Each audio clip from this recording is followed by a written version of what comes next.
Hi everyone, welcome to our channel कॉन्कस। तो आज का हमारा जो टॉपिक है वो भारतीय संविधान इंडियन कॉन्स्टिट्यूशन पर ही रहेगा, जिसमें हम बेसिक और एडवांस को पढ़ेंगे। जिसमें हमारा पिछली वीडियो में हमने पढ़ा था कि व्हाट इज कॉन्स्टिट्यूशन और कितना टाइम लगा इसको बनाने में, और प्रियम्बल पढ़ा था और बेसिक स्ट्रक्चर ऑफ कॉन्स्टिट्यूशन पढ़ा था। जिसमें हमने पढ़ा था कि इसमें कितने भाग हैं, जिसमें हमने पढ़ा था कि 22 भाग जब पहले थे, उसके बाद अभी जो करंट में हमारे भाग में 25 भाग हैं, और अनुच्छेद कितने हैं और कितने अनुसूचियां हैं। तो ये सब चीज़ हमने पढ़ा था। भाग एक है, उसमें संघ और उनका राज्य क्षेत्र है कि हम अब सिंपल उसमें पढ़ सकते हैं। भारत के राज्य एक संघ है, एक नए राज्य का गठन और सीमा परिवर्तन। जैसे हम इसमें ये पढ़ते हैं कि कोई भी राज्य को कैसे बनाते हैं, और कोई राज्य इंडिया से अलग नहीं है, भारत से अलग नहीं है, और इसमें ये सीमाओं को कैसे वो कर सकते हैं, कोई भी नया राज्य कैसे बनता है। तो ये चीज़ हम इस वाले में पढ़ते हैं। जो भाग दो है, भाग दो में हम नागरिकता सिटीजनशिप के बारे में पढ़ते हैं, जिसमें आप देखेंगे इसमें अनुच्छेद 5 से लेके 11 तक है। और इसमें हम भारत के मतलब सिटीजनशिप कैसे लेते हैं, नागरिकता कैसे लेते हैं, और भारत में एकल नागरिकता का क्या प्रावधान है। जो ये पूछा जाता है कि बहुत सी जगहों की होता है कि दो एकल, भारत में एकल नागरिकता है, कहीं द्वैध नागरिकता होती है, कहीं दो टाइप की नागरिकता होती है। तो भारत में लेकिन एकल नागरिकता होती है। तो इस चीज़ के बारे में पढ़ते हैं, जिसमें हम अनुच्छेद 5 से लेकर 11 तक। भाग 3 में हम मौलिक अधिकार, फंडामेंटल राइट्स, जो बहुत इंपॉर्टेंट है, ये पूछे भी जाते हैं। इसके अंदर हमारे 6 फंडामेंटल राइट्स होते हैं, जिसमें अनुच्छेद 12 से 35 तक होता है। तो इसमें इसे भारत का यहाँ पर आप देख रहे होंगे एक नया वर्ड आता है, मैग्ना कार्ट भी कहा जाता है। अगर हम देखें तो मैग्ना कार्ट की मीनिंग होती है, जैसे ये दो उसमें रहता है, मैग्ना एंड कार्ट। तो अगर आप हम देखेंगे तो मैग्ना कार्ट का होता है कि इसका होता है बड़ा या महान, और इसका होता है पत्र, आधिकारिक पत्र। तो एक बड़ा और महान अपने आप में उसको मैग्ना कार्ट बोलते हैं मौलिक अधिकारों में। तो ये आता है, ठीक। उसके बाद हम देखते हैं हमारा जो भाग 4 है। भाग 4 में राज्य के नीति निर्देशक तत्व, डीपीएसपी, हम डीपीएसपी के बारे में पढ़ेंगे। और जो डीपीएसपी के बारे में होता है, जो अनुच्छेद 36 से 51 तक है। इसमें जो राज्य के अपने नियम बनते हैं, और कोई भी आरक्षण लागू होता है या कुछ भी होता है, तो इन चीज़ों के बारे में, राज्य के बारे में पढ़ते हैं कि सबको कैसे इक्वल करना है। तो ये तभी डीपीएसपी तब बनाया गया था, और ये चीज़ हम इसके अंदर पढ़ते हैं, जिसमें अनुच्छेद 36 से 31 तक रहता है। और उसके बाद भाग ए 4A, हम इसके बारे में भी पढ़ते हैं, जिसमें मौलिक कर्तव्य जोड़े गए थे। ये अभी हमने कल की वीडियो में पढ़ा था कि कहाँ से जुड़े थे, क्या था। तो जब एक संशोधन हुआ था, 42वां संशोधन, 42वां संशोधन हुआ था, तो इसमें 11 मौलिक कर्तव्य जोड़े गए थे, ठीक है। और उसके बाद हम भाग 5 में देखते हैं। तो भाग 5 में होता है संघ सरकार, द यूनियन के बारे में पढ़ते हैं, जिसमें अनुच्छेद 52 से 151 तक है। इसमें हम राष्ट्रपति, उपराष्ट्रपति, प्रधानमंत्री, संसद, उच्च न्यायालय, ये पढ़ते हैं। जिसमें हम 52 से पहले राष्ट्रपति के उसमें पढ़ते हैं, फिर उपराष्ट्रपति। तो इनके बारे में हम पढ़ेंगे, और ये रहता है। जो भाग 6 है, छठा भाग है, उसमें हम राज्य सरकारों के बारे में, तो स्टेट के बारे में पढ़ते हैं। जैसे हम भाग 5 में पढ़ रहे थे, केंद्र के बारे में पढ़ेंगे, तो अब हम स्टेट के बारे में पढ़ेंगे कि ये 152 से लेकर 237 तक अनुच्छेद हैं इसमें। इसमें राज्यपाल, मुख्यमंत्री और विधानसभा मंडल, उच्च न्यायालय, जो हर राज्य में हाईकोर्ट होता है, इनके बारे में पढ़ते हैं, ठीक है। अब हम जो हमारा भाग 7 होता है, इसको निरस्त, मतलब यहाँ पर निरस्त कर दिया गया है, ऐसा है। इसमें अनुच्छेद 234 होता है। अब यहाँ पर आप देखेंगे कि 7वें संविधान संशोधन 1946 द्वारा इसे हटा दिया गया है। अब मैं थोड़ा इसके बारे में आपको बता देता हूँ, और हम विस्तार में फिर पढ़ेंगे। तो जो इस भाग 7 में जो हम देखेंगे, ये 4 भागों में बांटा गया था। पहले 1950 के टाइम जब संविधान लागू हो रहा था, ये 4 भागों में बांटा गया था। जिसमें भाग क था पुराने ब्रिटिश प्रांत, जैसे यूपी हो गया, बिहार, बॉम्बे, ठीक है। और उसके बाद जो भाग ख था, उसमें जो रियासतें मिलकर राज्य बना था, जैसे राजस्थान में जो रियासतों से बनकर राज्य बना था, और एमपी, मध्य प्रदेश था। और उसके बाद जो भाग ग था, वो छोटे केंद्र शासित प्रदेश, जैसे दिल्ली, हिमाचल, तो इनके उसमें था। और जो भाग ख है, वो अंडमान निकोबार, इन चीज़ों के उसमें आते थे, ठीक है। तो भाग 7 में जो है, भाग ख के राज्य आते थे। मतलब इनमें राज्य का राज प्रमुख होता था, मतलब राज्य का जो राज प्रमुख है उसको कहा जाता था, ठीक है। अब बाद में क्या हुआ कि जब इनको हटाने का कारण ये हुआ कि 1956 में राज्य पुनर्गठन अधिनियम आ गया। इसमें इसका आप सिर्फ ये याद रखेंगे, राज्य पुनर्गठन अधिनियम, इसमें राज्य पुनर्गठन अधिनियम आया था। तो क्योंकि वहाँ पर आपको पता है फिर हमारे राज्य जो बने थे, हम आगे पढ़ेंगे भी, भाषा के आधार पर राज्यों का गठन हुआ था। तो यहाँ पर फिर हम देखते हैं कि जो भाग क और भाग ख में था उसमें फ़र्क खत्म हो जाता है। फिर क्या फ़र्क रहता है, जैसे पुराने ब्रिटिश प्रांत वाला था भाग क में तो वो था, और भाग ख में क्या था, रियासतों को मिलकर राज्य। तो ये इनका कुछ मतलब महत्व रहता ही नहीं है, तो ये सारा खत्म हो गया, तो इसलिए इसको हटा दिया गया है। ठीक है, अब हमारा जो नेक्स्ट है भाग 8 है। भाग 8 में तो हम केंद्र शासित प्रदेश यूनियन टेरिटरी के बारे में है इसमें, और हम इसको जानेंगे भी। इसमें अनुच्छेद 239 से 242 तक है। ठीक है, इसमें उनमें यूटी में प्रशासन और जो राज्यपाल होते हैं उनकी भूमिका वगैरह, इन चीज़ों में ये चीज़ के बारे में बताया। उसके बाद जो भाग 9 है हमारा, उसमें पंचायती राज के बारे में बताया कि कैसे हमारे जो पंचायतें होती हैं उनके बारे में, जो 243 से लेके 243 ओ तक है। अब इसमें ये 1992 में ग्रामीण स्थानीय स्वशासन का मतलब संवैधानिक दर्जा मिला। क्या होता था कि मतलब स्वशासन का मतलब जो एक वो गांधी जी के टाइम था कि हमने हर जगह एक अपना खुद का शासन, जैसे अभी हम पंचायतों में बोलते हैं सरकारी गठन है वो है, तो स्वशासन का नारा तो दे दिया था, लेकिन पंचायतों में ये लागू नहीं हुआ था। तो 1992 से जब ये 73वां संशोधन हुआ, तो सारे ग्राम सभाओं में, मतलब ग्राम पंचायतों में या क्षेत्र पंचायत, जिला पंचायत, आप ये इन चीज़ों के बारे में पढ़ते हैं, तो वो सब इसके बारे में हम पढ़ेंगे, क्योंकि इसको भी एक संवैधानिक दर्जा दिया। तभी हम अभी चुनाव होते हैं, जैसे आपने देखा होगा ग्राम प्रधान, सरपंच, और क्षेत्र पंचायत में होते हैं, जिला पंचायत में होते हैं, तो ये हम पंचायती राज इसमें होता है। और उसके बाद भाग 9A में है, 9A में नगर पालिका, म्यूनसिपैलिटीज़ के बारे में होता है। इसमें अनुच्छेद 243 से लेके अनुच्छेद 243 ZG तक है। इसमें भी सेम वही है कि नगर पालिका के बारे में कैसे, ये भी संशोधन से बना था कि ये शहरी निकाय में इनका कैसे रोल रहता है, ये चीज़ें इसमें है। उसके बाद भाग 9B भी है, इसमें सहकारिता समूह है, कोऑपरेटिव सोसाइटीज़ के बारे में होता है, जो अनुच्छेद 243 ZH से लेके अनुच्छेद 243 ZT तक है। सेम आप देख रहे हैं जैसे सहकारिता समिति का प्रबंधन और प्रोत्साहन, ये चीज़ों के बारे में इसमें होता है कि जो भी हमारी सहकारिता समितियाँ होती है। उसके बाद भाग 10 में अगर आप देखेंगे तो इसमें अनुसूचित जनजाति क्षेत्र, अनुसूचित और जनजाति क्षेत्र के बारे में अब आप इसमें अनुच्छेद देखेंगे 244 से लेकर 244A तक है। इसमें जैसे जो अनुसूचित और जनजाति क्षेत्र हैं, जहाँ पिछड़ा क्षेत्र है या अनुसूचित क्षेत्र जो हैं, इनमें प्रशासन का कैसा होगा, इनमें जो इनके आरक्षण और नई चीज़ें इनको दे रखे हैं, इन सब चीज़ के विषय में जानेंगे कि यहाँ कैसा प्रशासन होता है इनका, क्योंकि नॉर्मल जैसे और स्टेट में होता है कुछ एक विशेष, जैसे अनुसूचित और जनजाति क्षेत्र होते हैं वहाँ थोड़ा प्रशासनिक व्यवस्थाएं अलग रहती हैं, तो इस चीज़ के बारे में है। भाग 11 में है केंद्र और राज्य के बीच का स्तंभ।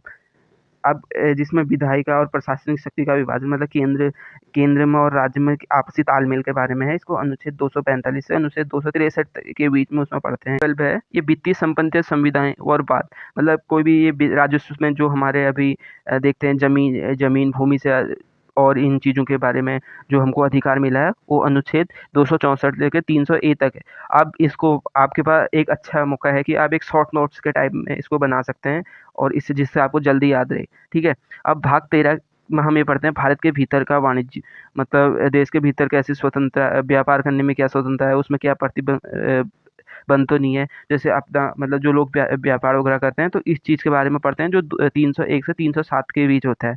अब भाग जो 14 है हमारा, उसमें केंद्र और राज्य की अधीन सेवाएं, मतलब लोक सेवा, राज्य में और केंद्र के अलग अलग एग्जामिनेशन होगा। भाग 14 है, इसमें हम अधिकरण, जैसे प्रशासनिक विवादों से निपटने के लिए प्रशासनिक ट्रिब्यूनल, इन चीज़ों के बारे में पढ़ते हैं कि कोई भी प्रशासनिक विवाद हुए कैसे भी उसको निपटना है, कि क्या उसमें इन चीज़ों के बारे में, अधिकरण के बारे में हम अनुच्छेद 323 से लेकर 323B तक, मतलब इसके बारे में दिया गया है। जो हमारा भाग 15 है, आप देख रहे हैं निर्वाचन इलेक्शन से रिलेटेड है कि देश में कैसे इलेक्शन हो, इलेक्शन कमीशन के इन चीज़ों के बारे में। तो ये संविधान के किस अनुच्छेद, हमको कौन सा अनुच्छेद देता है, 324 से 329A तक मिलता है। और जो हमारा भाग 16 है, अब बस शॉर्ट में आप याद कर सकते हैं, अगर आपके पास कॉपी पेन है तो जल्दी जल्दी आप इसको लिख सकते हैं। कुछ वर्ग के संबंध के विशेष प्रावधान होते हैं, जिसमें SC ST पिछड़ा वर्ग लोकसभा, ये मतलब सीटें आवंटित होते हैं। जैसे 33% आरक्षण है अभी महिलाओं को, और SC ST में अलग अलग है। किसी आपने देखा होगा किसी जगह से ऐसा होता है कि जो लोकसभा में और विधानसभा में सीटें होती है वो रिजर्व रहती है SC ST के लिए, तो ये चीज़ों के बारे में इसमें रहता है। तो और उसके बाद जो भाग 17 है उसमें हम राजभाषा के बारे में, ऑफिशियल लैंग्वेज के बारे में पढ़ते हैं, जो 343 से 351 तक होता है। मतलब संघ की राजभाषा हिंदी और लिपि देवनागरी है, ये आधिकारिक भाषाएं हैं। और इसके अंदर जो भी भाषाएं हैं उनके बारे में कैसे, मतलब क्या है वो चीज़ हम पढ़ते हैं कि हमारी जो राजभाषा वो रही है। और उसके बाद भाग 18 आपातकाल, इमरजेंसी के बारे में पढ़ते हैं हम। इसमें जैसे 1975 में इंदिरा गांधी जी के टाइम में लगी हुई थी, तो आपातकाल में क्या होता है क्या नहीं होता है, इन चीज़ों के बारे में पढ़ते हैं। उसमें जैसे फ्रीडम छीन ली जाती है, प्रेस फ्रीडम नहीं रहती, सारी चीज़ें। तो ये चीज़ के बारे में पढ़ते हैं। उसमें मतलब ये रहता है कि सुप्रीम कोर्ट के उतनी पावर नहीं रहती, और देश में एक इमरजेंसी टाइप एक मतलब बोलते भी हैं काला पल होता है, काला समय होता है, वो चीज़ रहता है। ये सारा राष्ट्रपति शासन और इन चीज़ों के बारे में इस चीज़ में पढ़ते हैं, ये वाले अनुच्छेद में ही। और ये अनुच्छेद हमको ये चीज़ देता है, ठीक है। और भाग 19, इसमें हम मिसलिनियस रहता है हमारा, जैसे आप देख रहे हैं कि विविध है।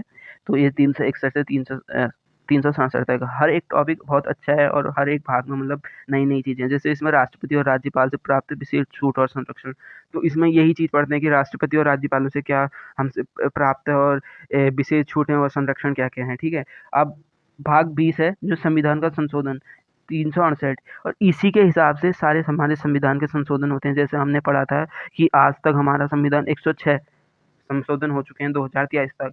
तो इसके हिसाब से पढ़ते हैं कि संसद को संविधान संशोधन की शक्ति प्रदान करता है, और यही देता है कि संशोधन कैसे होता है। जैसे हमने पढ़ा था, कोई अमेंडमेंट बिल आता है, वो संसद में आता है, 2 सदनों में आता है, लोकसभा में होता है, उसके बाद फिर राज्यसभा में पास होता है, लोकसभा के बाद राज्यसभा में होता है, उसके बाद जब उसमें फाइनल राष्ट्रपति के हस्ताक्षर होता है तो वो बिल पास हो जाता है। तो वही चीज़ इसमें हम पढ़ते हैं, ठीक है। भाग 21 में हम पढ़ते हैं अस्थायी संक्रमणकालीन और विशेष उपाधियां। जैसे कुछ राज्यों को विशेष दर्जा और प्रावधान है, ठीक है।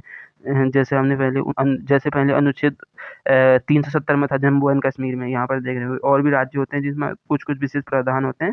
तो हम वो चीज़ पढ़ते हैं क्योंकि क्या क्या उसमें है, ठीक। और ये आपने आप इसमें अनुच्छेद 369 से 392 तक पढ़ेंगे। उसके बाद भाग 22 में हम पढ़ते हैं संक्षिप्त नाम प्रारंभ हिंदी में अधिकृत पाठ। मतलब ये अनुच्छेद 393 से 395 तक, इसमें संविधान का नाम और निरसन संबंधी तकनीकी उपलब्धियां हैं। तो इसके बारे में ये हमको संविधान ये यहाँ पर देता है। अब जो भाग यहाँ तक तो हमारा पहले था। अब जो 3 भाग हमने बोला था कि भाग 23, 24 और 25, 23 से लेकर 25 तक, ये नए क्या क्या है हम इसके बारे में जो जानते हैं। भाग जो 23 है वो पंचायत राज विशेष उपबंध के मतलब विस्तार के बारे में है, और ये संशोधित अनुसूचियां हैं। इसमें कोई मतलब वैसे एक स्पेशल अनुच्छेद नहीं है, क्योंकि ये बाद में संशोधन के बाद ऐड हुए हैं। तो इसमें क्या है कि बाद के संशोधन के तहत राज्य के विशेष क्षेत्र का विस्तार नियम, ठीक है। जैसे भाग 1 में भी हमने वो किया था, इसमें थोड़ा और संशोधन करने के बाद ये दे दिया गया, ठीक है। अब भाग 24 है। अब भाग 24 में है विशेष राज्यों में संबंधित अतिरिक्त प्रावधान, ठीक है। ये भी विशेष उपधाराएं हैं। इसमें पूर्वोत्तर और राज्यों में प्रशासनिक सुदृढ़ीकरण के बाद हम जो पढ़ेंगे, हमने भाग 3 में पढ़ा था हमारे मौलिक अधिकार।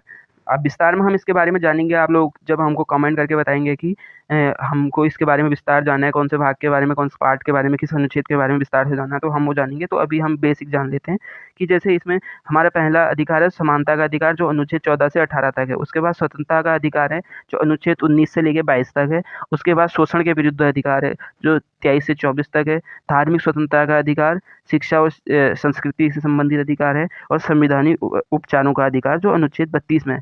अब इसमें आप देखिए डॉक्टर अम्बेडकर ने इस संविधान को हृदय या आत्मा कहा है, जो क्योंकि ये संवैधानिक उपचारों का अधिकार है कि ये अधिकार हमको देता है कि हम संविधान हमारे जो मौलिक अधिकार हैं संविधान के, उसमें किस टाइप से हम उसका पालन हो, मतलब संविधान किस टाइप से संरक्षण करता है, ठीक है।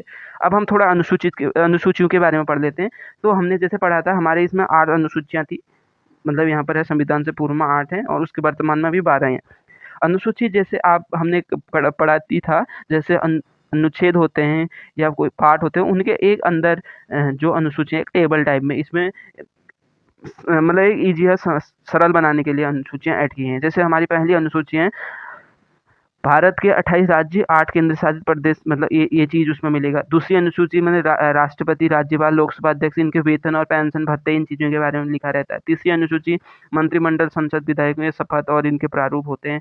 और चौथी अनुसूची के बारे में होता है कि राज्यसभा में कैसे सीटों का आवंटित किया जाता है, मतलब कितना आरक्षण है, कैसे किस राज्य से कितने हैं।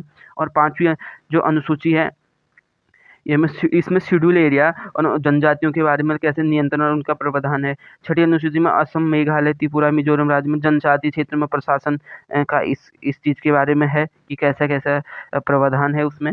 और 7वीं अनुसूची जैसे हम पढ़ते भी हैं, 7वीं अनुसूची में संघ सूची है, स्टेट लिस्ट है, सीमावर्ती लिस्ट है। तो इन चीज़ों में इनके शक्तियों का विभाजन है कि कहाँ कैसी पावर है, मतलब केंद्र में कैसी है, राज्यों में कैसा है, सीमावर्ती जो राज्य हैं उनमें कैसा है, ठीक है।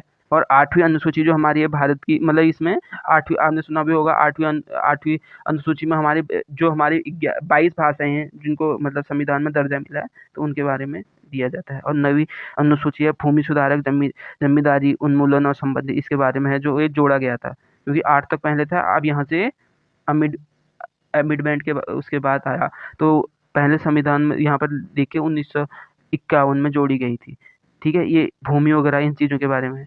और जो 10वीं अनुसूची हमारा दल विरोधी कानून, एंटी डिफेक्शन लॉ में ये भी 52वें संविधान संशोधन 1985 द्वारा जोड़ा गया। जो हम अभी नेक्स्ट हमारी जो वीडियो आएगी इसके बाद हम जो एक और वीडियो बनाएंगे उसको हम अमेंडमेंट में बनाएंगे कि जो हमारे मुख्य अमेंडमेंट हैं वो क्या क्या है, उस चीज़ के बारे में बनाएंगे। 11वीं अनुसूची है पंचायतों की शक्ति, इसके बारे में है, जिसमें पंचायत हमने पढ़ा था जो हमारा अनुच्छेद 243 से है पंचायती राज के उसमें, तो ये 73वां संशोधन था जो 1992 में हुआ था। तो इसमें जो 29 विषय दिए गए हैं, तो ये 11वीं अनुसूची में है कि किसी भी जो पंचायत स्तर में क्या क्या कार्य होने चाहिए और क्या वो इस चीज़ में जो 29 विषय होते हैं ये दिए गए। 12वीं अनुसूची में नगर पालिकाओं के बारे में दिया जाता है। अब हम थोड़ा साइलेंट फीचर के बारे में पढ़ लेते हैं, जो एक जनरल नॉलेज के उसमें भी काफ़ी पूछा जाता है। जो मतलब भारतीय संविधान है वो विश्व का सबसे लंबा लिखित संविधान है, ठीक है। और इसमें संसदीय शासन प्रणाली है, ब्रिटेन से प्रेरित होकर भारत में उत्तरदायी संसदीय लोकतंत्र को अपनाया गया। मतलब इसमें ये ब्रिटेन से प्रेरित होकर इस चीज़ के बारे में संसदीय लोकतंत्र के बारे में अपनाया गया, ठीक है। इसके बाद नियमता और अनियमता के मिश्रण है इसमें, ठीक है। लचीला है, कठोर है, पूरी तरह कठोर है, ये चीज़ के बारे में है, आपने सुना भी होगा और अभी देख भी नहीं होगे। फिर स्वतंत्र एवं एकीकृत न्यायपालिका है, जैसे ये मतलब हमारे सुप्रीम कोर्ट, हाई कोर्ट और इस चीज़ के बारे में स्वतंत्र है, इसमें किसी का वो नहीं है। इसमें न्यायपालिका और कार्यपालिका पूरी तरह को स्वतंत्र रखा गया है, ठीक है। इसमें किसी का मतलब कोई, जैसे हम देखते हैं कि किसी नेताओं का वगैरह किसी का ऊपर से प्रेशर वगैरह नहीं है और कोई किसी का कंट्रोल नहीं रहता है। एकल नागरिकता, मतलब एकल नागरिकता है, जैसे हमने अभी पीछे पढ़ा भी था। इसमें भारत का जो नागरिक है वो भारतीय नागरिक का एक ही उसमें प्रावधान है, क्योंकि राज्यों में अलग अलग नागरिकता का कोई प्रावधान नहीं है कि 28 राज्य हैं और आपके 28 नागरिकता होंगे हर जगह, नहीं, ऐसा नहीं है। और धर्मनिरपेक्ष, पंथ निरपेक्ष राज्य है, ठीक है, समान धर्म है। और ये चीज़ के बारे में अब हम संविधान के कुछ मुख्य व्यक्तित्व हैं उनके बारे में जानते हैं। जैसे डॉक्टर भीमराव अम्बेडकर हैं, प्रारूप समिति के अध्यक्ष थे, उनको जनक भी कहा जाता है। डॉक्टर राजेंद्र प्रसाद स्थायी सदस्य थे और भारत के प्रथम राष्ट्रपति थे। सर CBN राव जो थे वो संवैधानिक सलाहकार थे, एडवाइजर बोलते हैं इसको, कॉन्स्टिट्यूशन एडवाइजर होते हैं। और जो पंडित जवाहरलाल नेहरू हैं इन्होंने एक प्रस्तावना जो प्रियम्बल वगैरह इन चीज़ों के में संघ की शक्ति के अध्यक्ष भी थे। और सरदार वल्लभ भाई पटेल ये प्रांतीय संविधान समिति के अध्यक्ष, इनको मौलिक अधिकार की समिति का अध्यक्ष बना। हम देखते हैं जैसे पंडित नेहरू थे और यहाँ सरदार वल्लभ भाई, ये यूनियन उसमें मतलब केंद्र सरकार इनका सेंटर में था और ये स्टेट का उसको देखते थे। यहाँ पर हमारा लास्ट टॉपिक है क्विक रिवीजन, मतलब जो परीक्षाओं में सबसे ज़्यादा पूछा जाता है। संविधान सभा का गठन हुआ था 1946 में। निर्माण काल हमारा 2 वर्ष 11 माह 18 दिन हुए थे। अंगीकृत तिथि थी 26 नवंबर 1949 और लागू कब किया गया था 26 जनवरी 1950। क्यों लागू किया था हमने वो भी पढ़ा था, क्योंकि इस दिन स्थानीय स्वशासन का 1930 में नारा दिया गया था, तो इस दिन उस वजह से इस दिन को चुना गया। कुल संरचना देखेंगे 22 भाग 395 अनुच्छेद आज अनुसूचियाँ जिनके बारे में आज हमने पढ़ा। और वर्तमान संरचना 25 भाग 470 अनुच्छेद 12 अनुसूचियाँ, ठीक है। मौलिक अधिकार हमारे 6 हैं, मौलिक कर्तव्य 11 हैं हमारे। संविधान के जनक होते हैं डॉक्टर BR अम्बेडकर को संविधान की आत्मा जो है वो प्रस्तावना प्रियम्बल में। Thank you for watching.